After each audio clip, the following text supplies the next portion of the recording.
So I entitled this Create Wildlife Habitat with Native Plants. And like I say, some of it is probably just things you already know from the very beginning.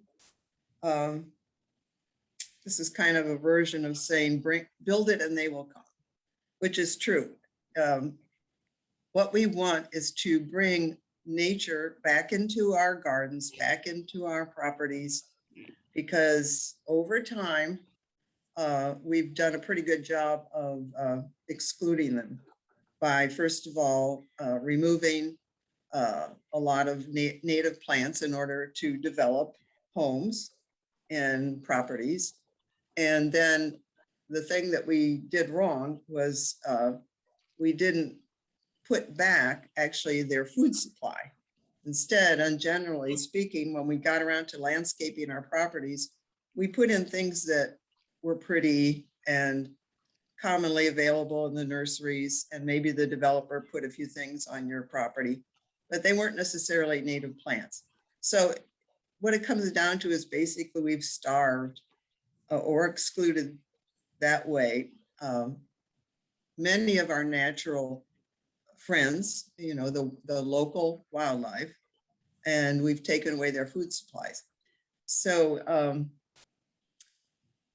this talk will show you how you could help to reverse that. So, oh, I just heard thunder.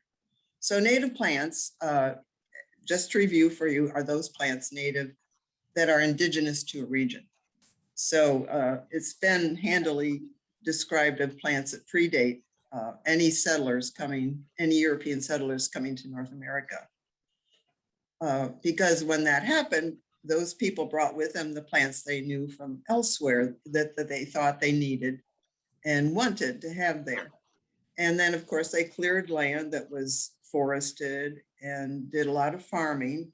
So they actually sculpted the landscape and removed a lot of native plants, and in that way changed our landscape. So native plants have been in place for thousands of years. They are the first plants that were in these locations, and therefore the wildlife that grew up there grew with them, evolved with them. So there's this complex relationship between the plants and the animals. Once you get rid of the plants, you have less support for the animals. This native plant movement, this awareness is nothing new. It's been going on for decades. It's been a topic for decades. But I think as time goes by, it's become more visible. People are more aware of it, more compelling, because we've noticed declines in populations of animals, birds, insects, other animals, because of this reason that we have slowly whittled away the basis for their food supply. So native plants basically support wildlife in three ways. They provide food, as I said. They also provide shelter for the adults and for their young, and it provides places where the young can be raised. So these are three things to remember when you try to understand why these native plants are so important to the local wildlife. And in his books, actually, Talamis does a good job, particularly in his first book, of developing this understanding. He talks about food chains, and he goes into great detail. So if you haven't already read Bringing Nature Home, I do recommend it. It's a very thorough examination of the topic, and it actually gives a good background on the research that he pursued to support these connections. So native plants, they do many things in the process of feeding and providing these services for native wildlife. They also, in the process, will preserve biodiversity. And biodiversity is a big word now that you hear quite often. It's basically the variety that exists among species in a given ecosystem. Why is that important? Well, the more variety you have, the more security you have against the loss of a given species, the effect of the loss of that species on the overall food chain. Also, having native plants is very good for stabilizing soil because they have long roots generally. In many cases, actually, there's a bullet point a little further down there that basically says the same thing. And so in the process, they'll help to control erosion and moderate flood and drought. We've seen right now on the West Coast and other places when there's been extensive wildfire fires that when you lose the forests, then you do have great problems with erosion and flooding. That's happening right now in California, where they're having landslides in areas that were burned, and there's nothing there to hold back the soil. And so that's a pretty dramatic example of that. On the whole, the native plants, because they have these long roots and they take very well, they're well adapted to the places in which they grow, they use less water.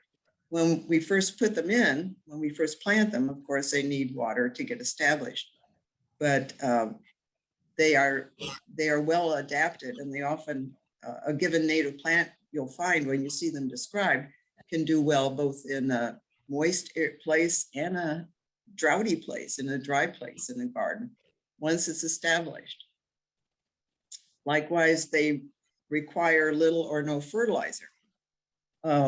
When you're planting a native plant, the best thing to do is to make the hole, the place where you're going to locate it, and then to backfill it with the same soil, not to enrich it with fertilizer or some kind of composted soil, something that's richer. The idea is to let those roots go right into the natural soil that exists there and not get hung up in a kind of, I guess you would say, enriched area. You want those roots to spread out from the hole in which they've been placed.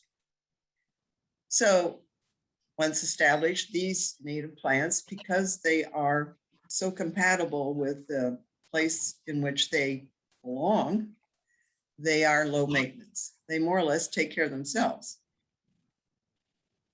And finally, and this is a motivator for all of us, they're beautiful, they're attractive, they speak of the natural environment, and they reflect our natural heritage. So not only are they important, but I think they're going to be very satisfying to us when they're within our communities. So there are just dozens of plant choices available to us just right here in the Mid-Atlantic, which is called the Piedmont region. And all those plants are of different types, all the way from shade trees down to ferns, grasses, sedges, and rushes. So in each of these categories, there's multiple choices available, even just in our area for native plants. So what I was going to do here is basically take you through some examples. What you may see, I'm not going to give you detailed information about each plant because that would just take too long. But my purpose here is to give you a sense of variety. And this is just the tip of the iceberg. Also, I want you to see if you might recognize some of these already, if not on your property, but in the environment around us. And appreciate the fact that those are native plants already here. So first of all, and this is an incomplete list, it's just a few selected items. Right now, the red maple, is looking like this. It's getting to look like this in our area. It's a fall coloration. And on each of these photos, they'll be topped with two names. If you've already done gardening, you're familiar with this concept. Every plant species, actually every living thing has two names. They have a botanical, well, in the case of plants, it's a botanical name or what we call scientific name. And then they have a common name, which is a name that people commonly use and recognize as the name of the plant. So for red maple, the common name is red maple, and the scientific or botanical name is Acer rubrum. And those scientific names are always two words. The first word is what they call the genus of, and then the second word is the species name. So there is just one Acer rubrum. There's different kinds of maples, but that is the name for red maple. And when you go to a nursery or to a plant sale and you have a certain plant in mind that you want, it's best if the plant is labeled with the scientific name, because common names can be redundant. As I say, more than one plant may have the same common name. So keep that in mind. Now, the river birch, I think you're seeing more of that. That's become more commonly planted around here. And some of you may have some of that on your property. It's very good in both wet and dry areas. Now, somebody mentioned a black gum that they had. Oh, let me close this window. Excuse me.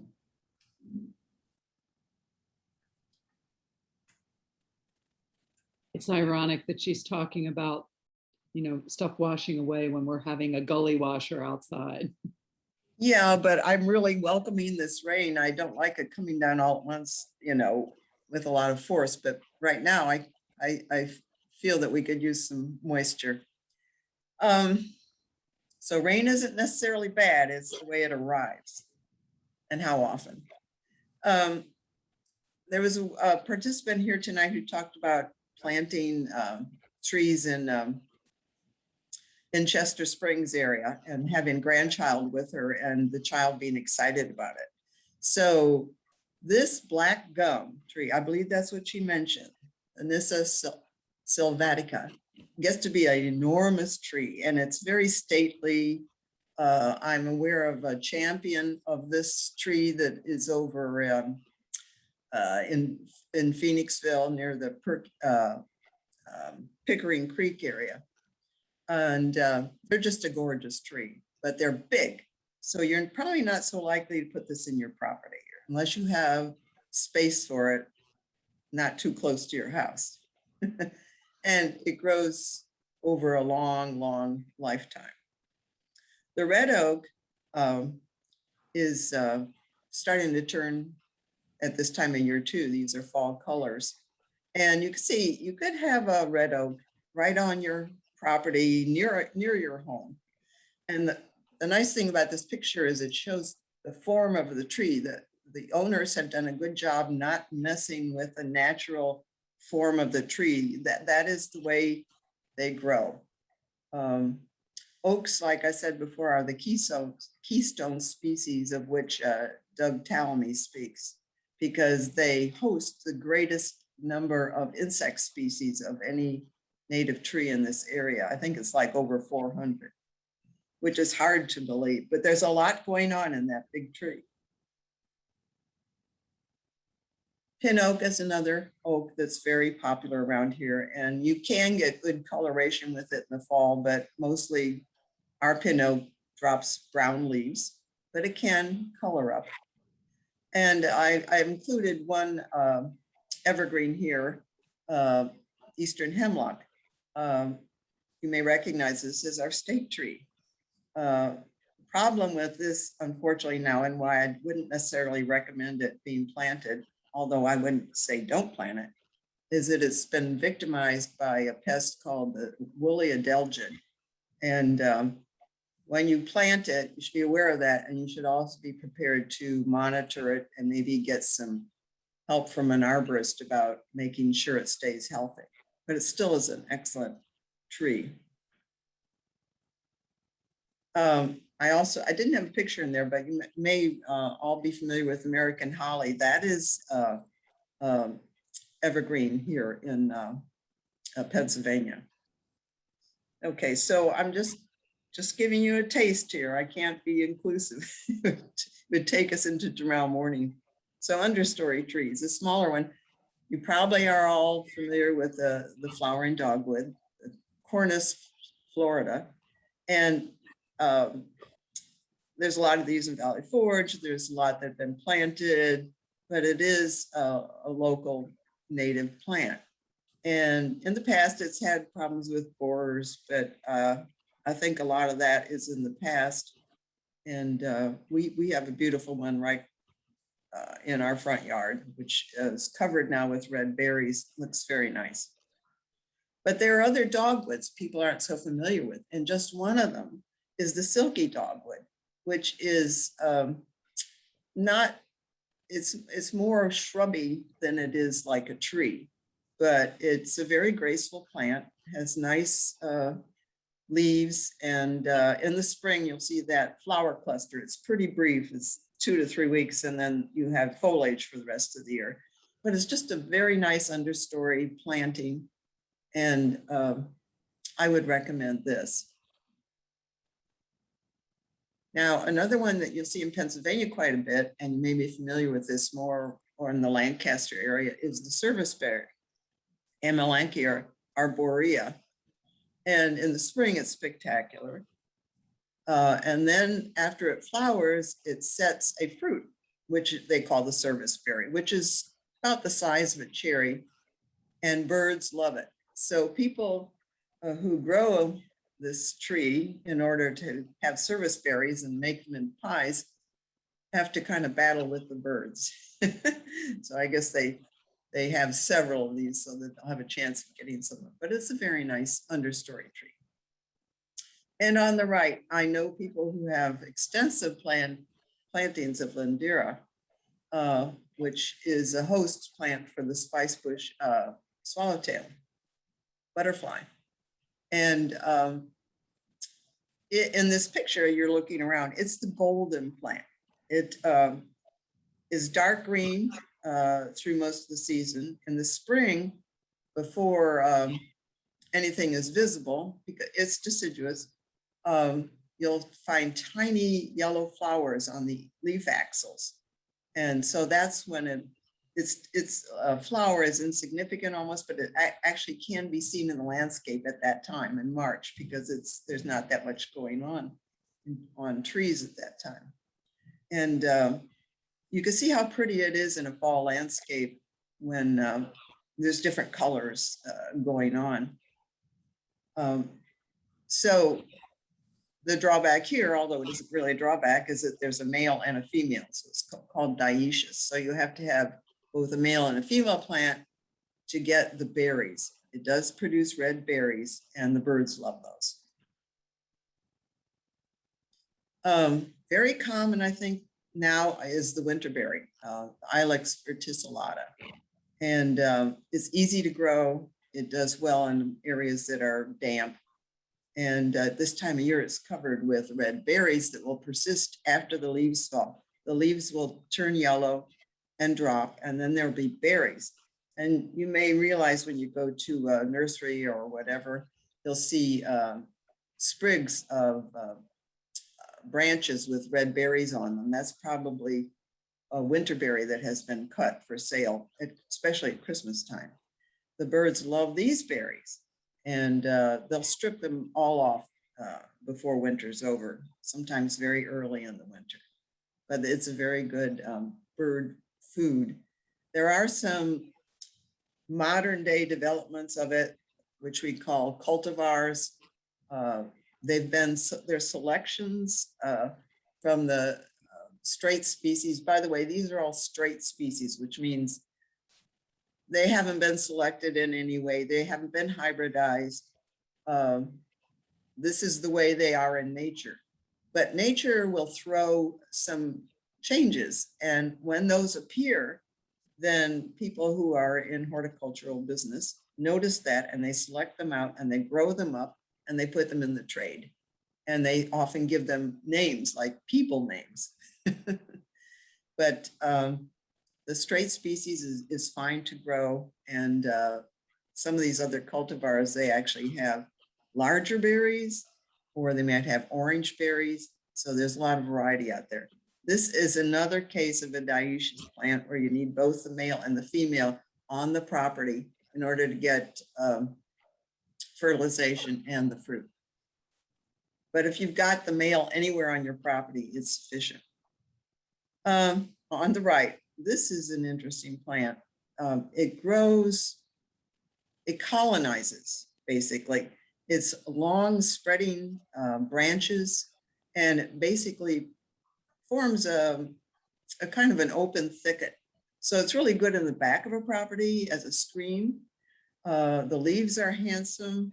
In the spring, you get these gorgeous white flower heads. And I have an old plant in the back of the yard. So when this blooms, it just looks like a sea of white flower dots in the background there. Very pretty. And it's carefree. I mean, nothing really bothers it. So, and that's true of most of these plants. You aren't going to see cultural problems on them unless they've not been planted in the right place. This is the time where I should say it before I forget it, that the mantra of everything we teach from Penn State is on horticulture is the right plant in the right place, which is very important. So plants have requirements in terms of the amount of sunlight they need, the amount of moisture they need, exposure. Some are, don't take well to a winter northerly wind site. But light and moisture are usually the major requirements. The pH range is usually the native pH range. I mean, it isn't extraordinary. There are some more acid-loving plants like the blueberries. They want a more acid soil, but you should know these things before you select your plant and think of having it in a particular place. So you have to know two things. You have to know your property. You have to know your soil, which you could do with a pH, a soil test, which you could get the soil test mail-in packet from any of the extension offices, and sometimes farm stores sell them too. And they tell you how to sample your soil and then mail it in. And then you'll get a printout back from Penn State that will tell you basic things like the basic major nutrients in the soil and the pH of the soil and advise you. So if you're really not too familiar with what's going on in your property, I would advise a soil test. If you've already gardened and you feel comfortable about that, basically what you have to worry about is putting the plant in the right place as I described. So keep those things in mind. Okay, another one that is easy to find is the Aronia or Beautifulia, the red choke cherry. There's also a black choke cherry because one produces red cherry-like fruits and the other one black. And they're both kind of open plants. This vase-like form is natural. As it gets bigger, the arms of the branches might lean out more, but it's a very good wildlife plant, and it grows fairly fast. And the elderberry, you don't often think of the elderberry, so you could grow your own elderberries for syrup and for pies or whatever. I never get those because the birds take them all before I could get to them, which makes me happy. But in the spring, they'll flower like this, and it's just beautiful. You have to have a space to allow it to get about 6 feet tall, 4 feet spread, and full sun. Most of the native plants do prefer sun, although there are many that are adapted to shade also. So we're just charging through here.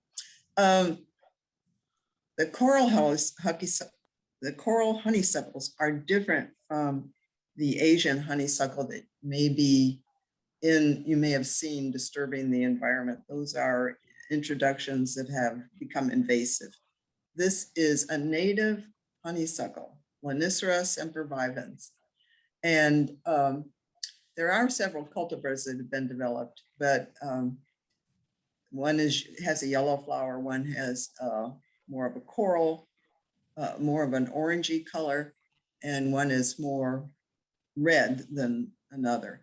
But this is like candy for hummingbirds. So it's a vine. It's a heavy vine. It's going to get very heavy. So you have to grow it on a support, like a fence. And it will grow feet, multiple feet in a given season. Once you get it in, gets established, it's just going to grow like crazy. And you could prune it. You could keep it within bounds, but it's a terrific plant to have. And it has a major flowering in May, and then it has a partial flowering a little later in the summer. On the right is a picture you may think looks a little scruffy, like, oh, I don't want my garden to look like that. It is a native that's growing on an old fence. It's the Virginia creeper. And it also produces berries. That's its fall color, which is wonderful. And it's actually kind of hard to be without it once you have it. You can prune it back, but you're not likely to get all the roots out. So it's going to come back. So you could control it, but it's a very valuable native plant. Now, these are more spring-oriented and shade-loving plants, the creeping phlox, Flaxstolinifera. You can see it's in a spring setting there with some trilliums poking through, some ferns getting started, and to the right, actually some of that foam flower, Tiarella. They all bloom about the same time. So these are very good as ground covers, as early spring flowers, and they could grow in a shady place. I've got them growing under pine trees of the white pine. They're doing very well. And then of course, ferns. Ferns are great for shady places.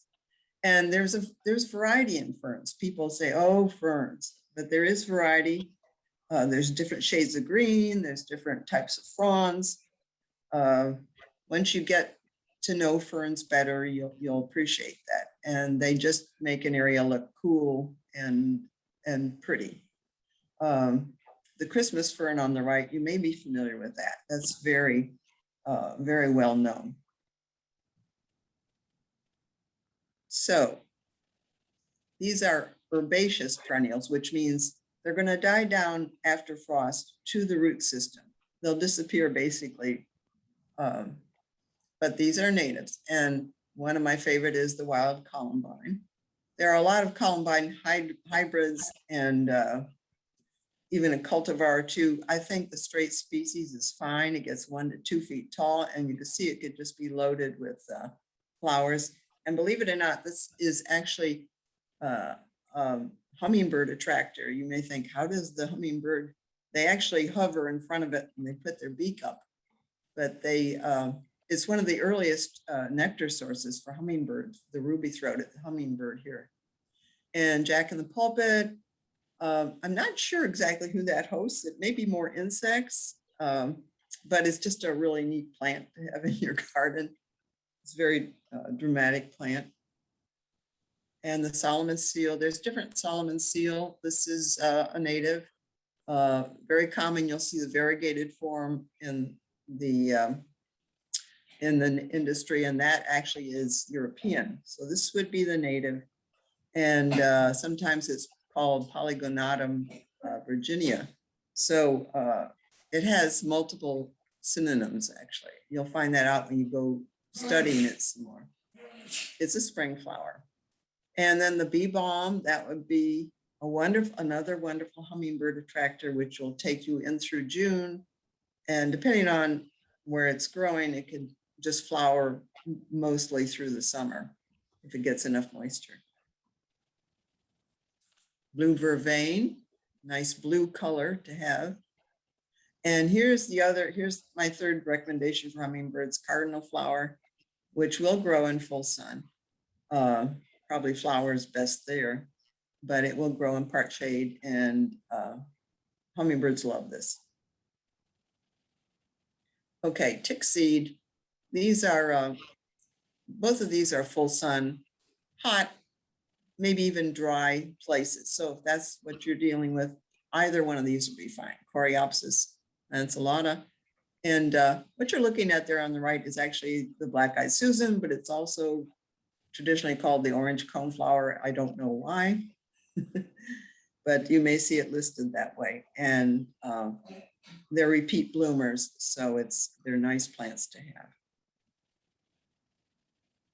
And the turtlehead, the Chelone, the native white turtlehead, likes a little bit less sun and moist feet, but it blooms late in the summer. And this isn't a very clear picture, but actually the individual flowers resemble the head of a turtle.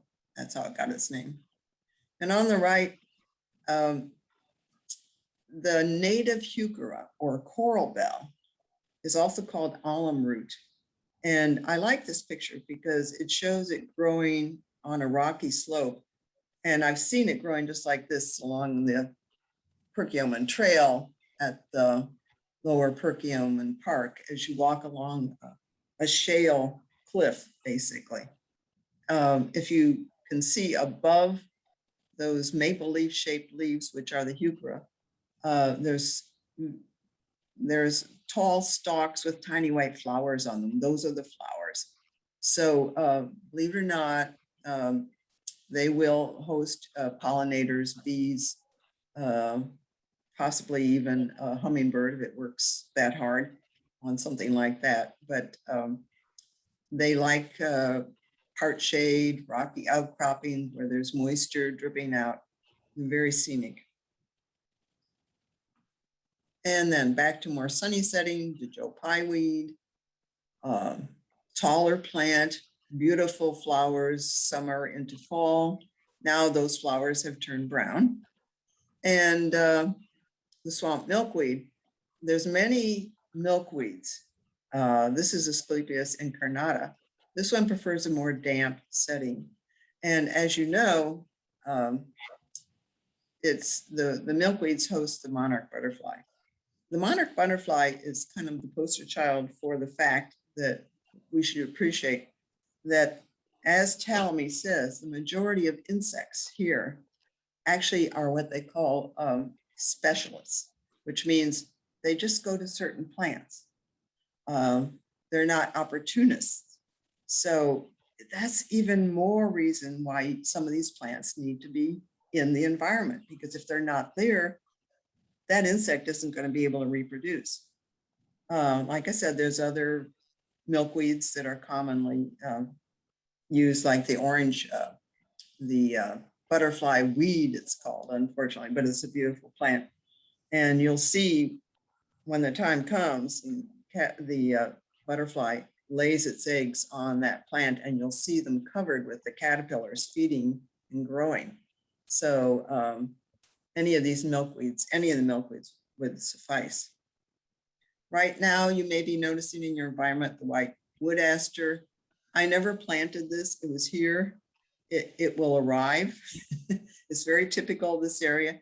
It's almost like a ground cover, a vining plant. So it will grow up among other plants with a sweet little flower. It's very pretty in shady areas. So it brings a little bit of white into a shady area, even drier areas. And the New England Aster, you've probably seen that. Tall plant. You actually need to make sure it's kind of propped, because it could either propped on itself or something else, because it could get very tall and then kind of fall over. But it is a magnet for pollinators. And goldenrod, which everybody now I hope understands does not cause hay fever. There's another plant called ragweed that does that. So, and there are different kinds of goldenrods. There's just two shown here. You can see they could be very floriferous. The one on the right has a more blue-gray leaf, which contrasts nicely with the more lemon yellow It's not as bright as yellow, and it also grows well in shady areas. So that's just a taste. And I hope you recognize some plants in the process of seeing all that. I think what I wanted to do was just to go over planting and purchasing a little with you. And that's also part of the handout. So planting is no great mystery to planting a native plant as compared to any other plant. Once you have determined the right plant, right place for your chosen plant, and you're ready to go, it's basically a matter of taking your plant out of the pot. This is assuming you bought a plant instead of growing it from seed, which is a much longer process. And you look over the root system. If you're buying them at this time of year, the roots may have been in that container for a long time. So kind of massage, I call that massaging it to loosen the roots a little bit.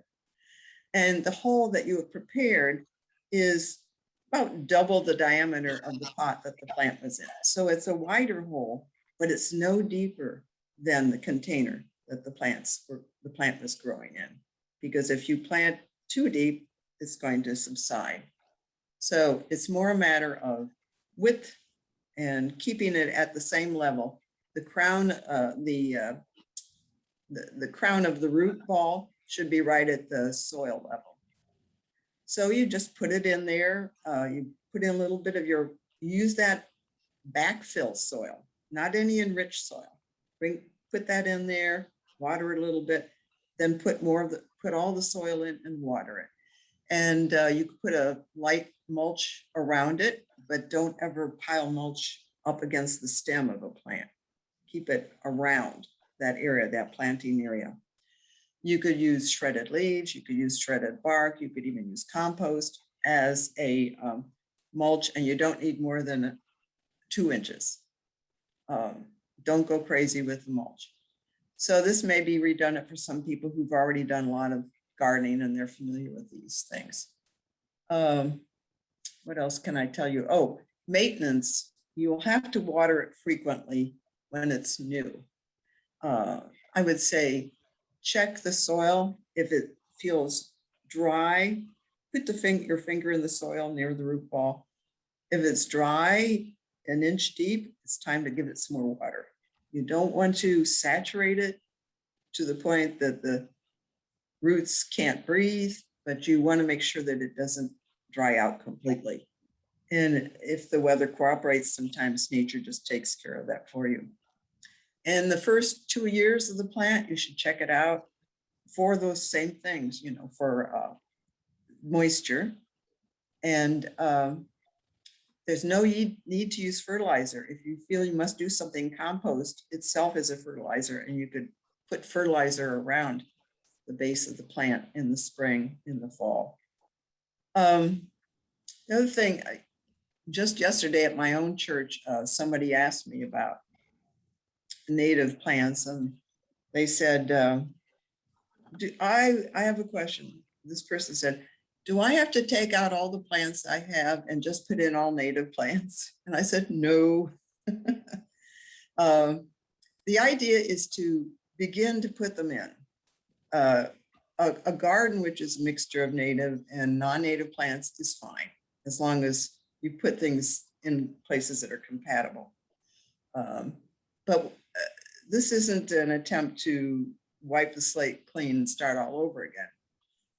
You can create areas in your property where you can put a whole new bed in that's just native plants. That's up to you. And that would be pretty exciting.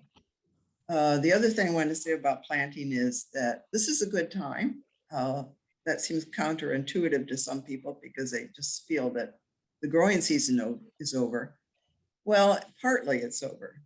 This is the time of year that is very good for root growth. So when you put in a plant now, the soil is still warm. There's still sunlight.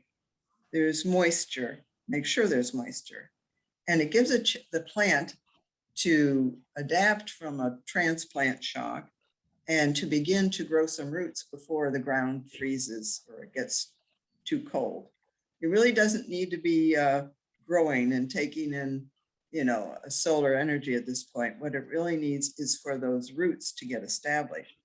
And in some ways, it's easier to do it in the fall than in the spring, because in the spring, the plant wants to do both. It wants to have top growth and bottom growth. And so it's more stressful in many cases to plant in the spring than in the fall.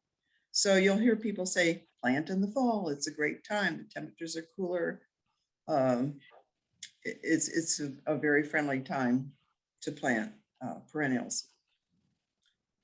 What else can I say?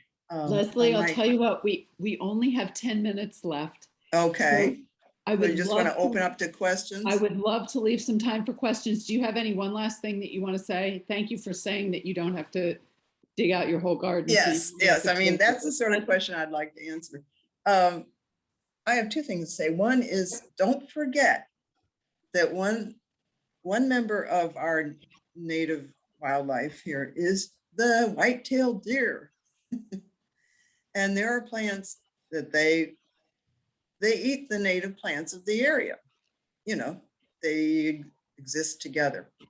So if you have a lot of what we refer to as deer pressure on your property, like if you see herds of deer coming through your garden and checking out what you have, you may want to be thoughtful about what you put in now, or you may want to protect it until it gets a little bigger. So there are listings of deer resistant native plants. That's a little bit of a misnomer. They're really deer tolerant. So they could take a little bit of nibbling, and sometimes they could be really heavily nibbled. It's just like a pruning and they'll come back. But you shouldn't plant those that are going to be favored by the deer, because they'll demolish them, and you will have wasted your time, money, and energy. So you could find lists like that. In fact, I have a recommendation of a site where you could go to where they'll list resources, including nurseries that supply native plants. And when you look through that list, look at the nursery that you think you might be likely to do business with or go to, and then look at its whole site. They are loaded with information. I found on one of them a listing of deer-resistant native plants.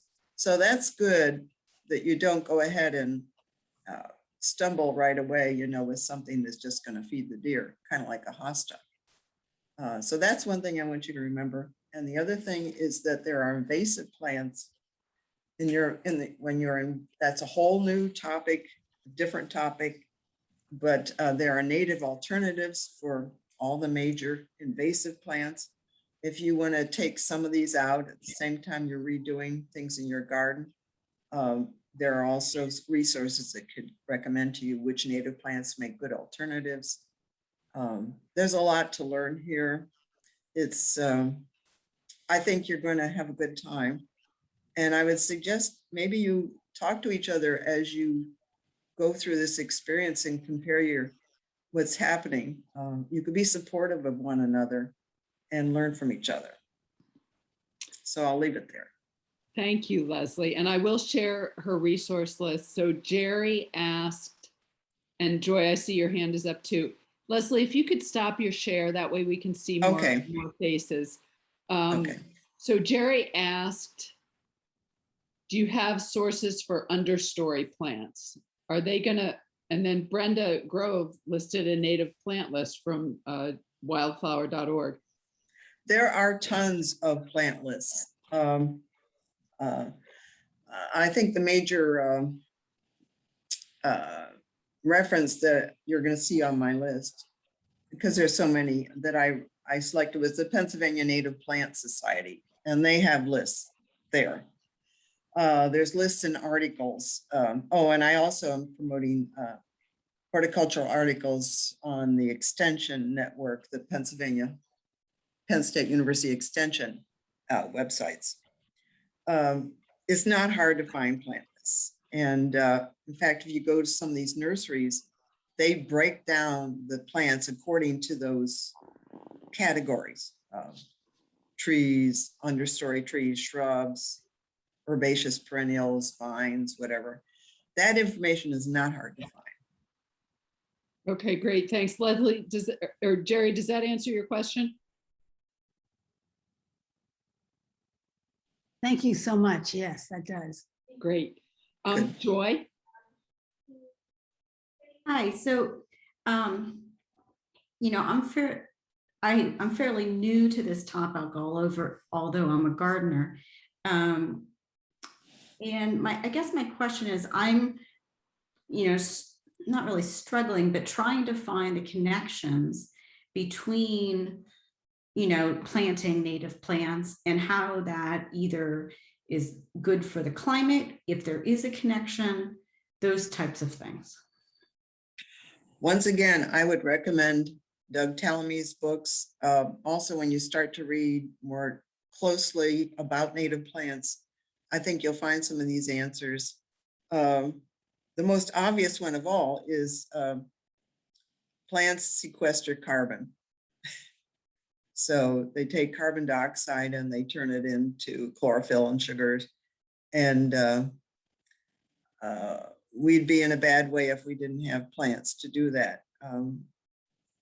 And they produce oxygen. So if that's the most pressing, I think, explanation in terms of climate change.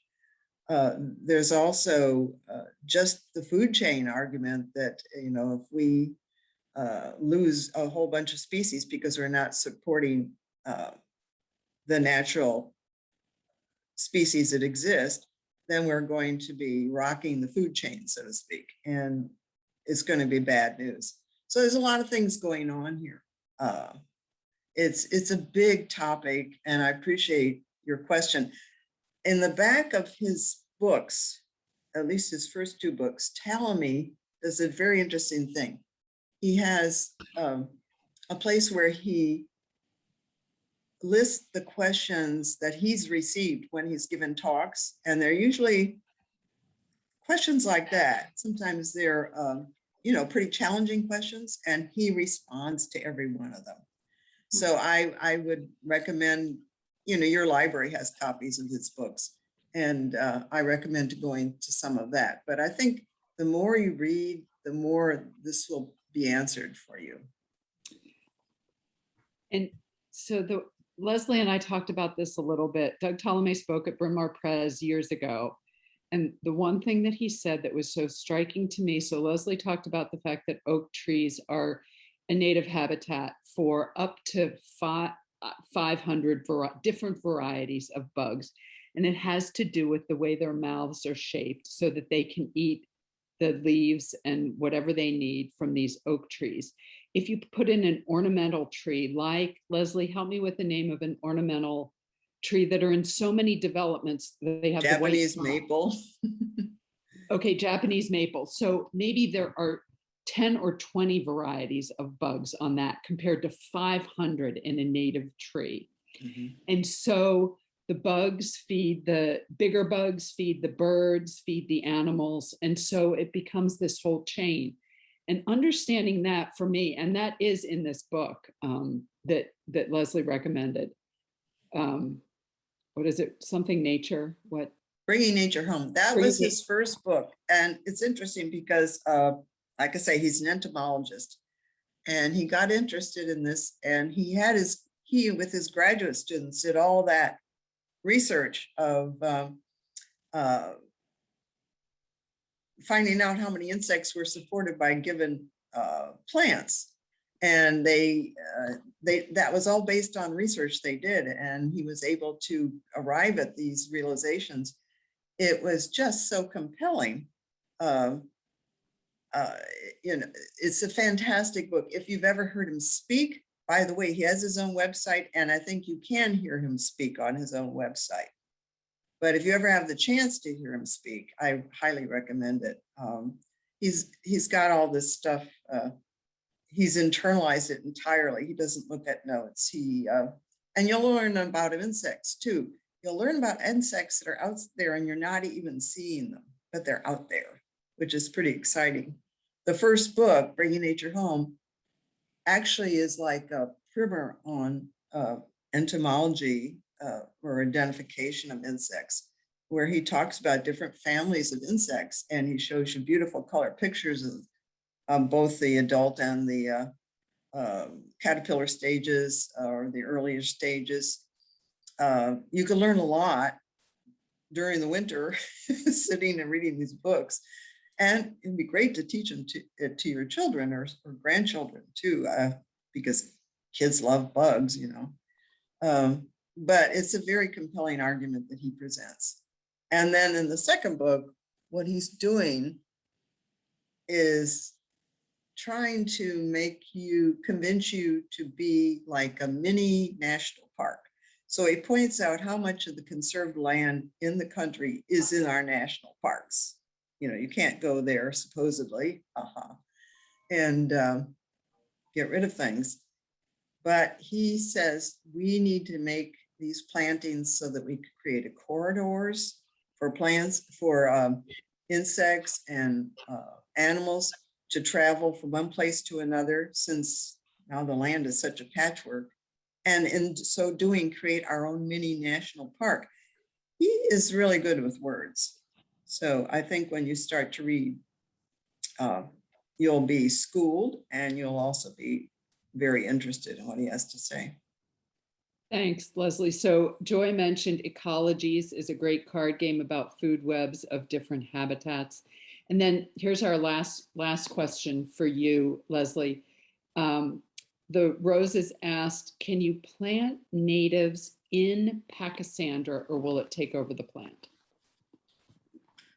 Well, Pachysandra may already be creating a very tight root system. I mean, you're going to have to actually dig out some of the Pachysandra, and then you're going to have to make sure, that there's space for that other plant. I don't want to tell you to rip out all your Pachysandra, although I would. There's a native Pachysandra. It's called Allegheny spurge. It has similar looking leaves. They're larger and they're more of a matte green. Has a very pretty white flower in the spring. It's slow growing. So takes many years for a patch to grow in. But it isn't invasive the way Pachysandra is, and it's not subject to the cultural problems that Pachysandra often has. You could try it, but I would say create a perimeter around the native plant so that the Pachysandra doesn't come in and engulf it. And so Brenda Grove had the same question about digging out daylilies and vinca to create room for a native, and I assume it's the same. You need to create a space to put that plant. Vinca also is very excluding. I mean, it's like when you start digging down there, not only is it just all roots and rhizomes, but it's dry. It sucks all the moisture out of the soil. And what was the other one you said? Vinca and daylilies. Daylilies, yeah, the wild daylily. I've dug and dug to get rid of that arrived in my yard. I didn't put it there. And I've more or less got it under control, but that's very hard to get rid of entirely. So don't ever plant it. I mean, there's daylilies that, hybrid daylilies that are gorgeous. They're not native. I'm not saying you can't grow them, but they won't do what that wild orange daylily does. Leslie, I want to thank you for your time. I want to honor our time together by stopping when we said we would. Thank you, everybody, for showing up. I'm really excited. Good luck, everybody. About knowing what's in my garden and knowing what I can think about adding to the different layers. So, Leslie, thank you. This has been a gem of a presentation, and thank you, everybody, for showing up. I'm going to send out information. I have some more emails to add to our list, and be in touch if you have program ideas for Mainline Interfaith Power and Light. And we are grateful for the work that you continue to do in your community. So thank you so much. Well, don't hesitate to go to the extension.psu.edu website. Thank you. Thank you, Leslie. Thank Thank you you. all. Goodbye. Have a good night. Happy planting. Happy planting. That's right. Happy Get out there and planting. plant.